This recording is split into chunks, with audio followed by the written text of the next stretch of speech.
మొన్న ఆయన వచ్చిండు 2 ఏళ్ల తర్వాత. ఏదో మంచి చెప్తాడేమో అనుభవంతో నేను అనుకున్నా. పెద్ద మనిషి కదా, మనం కూడా ఈ మధ్యకాలంలో ఎప్పుడేం అనలేదు. ఏదైతే మీకు చెప్పినో అంతకంటే ముందు నా మీద 181 కేసులు పెట్టిండు. చెంచల్గూడ చెర్లపల్లి జైల్లో బంధించిండు. ఎన్నో రకాలుగా సతాయించిండు. నన్నే కాదు నా కుటుంబాన్ని కూడా పట్టి పీడించిండు. కానీ బాధ్యత వచ్చినాక ఆలోచన చేసిన, నా కోపాన్ని నా బాధను దృష్టిలో పెట్టుకొని ఇవాళ పగ సాధించే కార్యక్రమాలు మొదలు పెడితే ఆయన పై వలగొట్టే పని పెడితే రాష్ట్రానికి నష్టం జరుగుతుందని తూవాన్ పాపన వాడు పోతాడు, పోని మనం మంచి పని చేయాలి. దేవుడు శిక్ష ఇచ్చిండు. నేను ప్రమాణ స్వీకారం చేసినాడే కూలబడ్డాడు, నడువిరిగింది. ఇంక ఇంతకంటే పెద్ద శిక్ష నేను జైలు వేసినా అయ్యేదేం లేదు.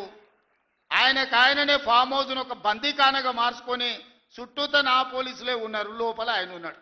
చెర్లపల్లికి పంపించినా చెంచల్గూడకు పంపించినా గదే అవుతుంది కదా. ఇక తిండి బరువు నాకు ఎక్కువ అవుతుంది. అదొకటి. లోపల చెర్లపల్లి చెంచల్గూడ పెడితే ఆయన తిండే తినికి మళ్ళీ ఆయన ఏదైనా కావాలంటే అదిగిన చేస్తే సర్కార్కి ఎక్కువ ఖర్చు అవుతుంది. తిండి ఆయన సంపాదించేది ఇన్నా ఫామ్ హౌస్లే ఒక బందీఖానగా పెట్టుకొని చుట్టూతో మన పోలీసులే పహారా కాస్తున్నారు. ఇక ఆయన చేసిన పాపాలకు ఆయననే పోతాడని ఊరుకున్నా. ఎప్పుడైనా ఏమన్నా అన్నానా?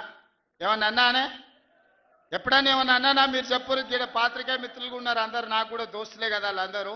చెప్పురు, ఎప్పుడైనా ఏమన్నా అన్నానా? ఒక్క కేసు అయినా పెట్టినా? పోనీ ఈ జిల్లాలో ఎవరి మీద నన్ను ఒక కేసు పెట్టినా? ఎన్ని పాపాలు చేసారు వాళ్ళు ఎమ్మెల్యేలు మంత్రులు మీకు తెలుసు కదా. ఎంతమంది ఆస్తులు గుంజుకున్నారు మీకు తెలుసు కదా. ఎవరినన్నా నేను కక్షతోనేమన్నా చేసినా? నేను ఒకటే అనుకున్నా, ఎవరి పాపానికి వాడు పోతాడు. మనం చూసినా చూడకపోయినా పైన దేవుడు ఉన్నాడు, పైనుంచి కిందికి చూస్తూనే ఉంటాడు. ఎవరిని లెక్క వానికి రాస్తూనే ఉంటాడు, ఎవరిని మిత్తి వానికి చెల్లిస్తూనే ఉంటాడని. ఆ మిత్తిలో భాగంగానే నేను ప్రమాణ స్వీకారం చేయడానికి పోయిన రోజే మంచం మీద నుంచి బోర్ల పడి మక్కెలు ఇరిగి మూలకు పడ్డాడు. ఇక ఆయన నిన్నొచ్చి పెద్ద మనిషిలాగా మంచి చెప్తాడేమో అనుకున్నా. తోలు తీస్తా అని అన్నాడు. తోలు తీస్తాడంటేనే ఇక నేను చెప్పదలుచుకున్నా, అయ్యేగా నా సంగతి వదులు కానీ మా సర్పంచులు వచ్చిండ్రు, రా ఏ తోలు తీస్తావురా? నీ తోలు తీసుడు కాదు, నిన్ను చీరి చింత కట్టి చింతమడకల ఏలాడేసి కొడతారో లేదో మా సర్పంచులు, రా కొడంగల్కి వస్తావా లేకపోతే మమ్మల్ని చింతమడకకు రమ్మంటావా?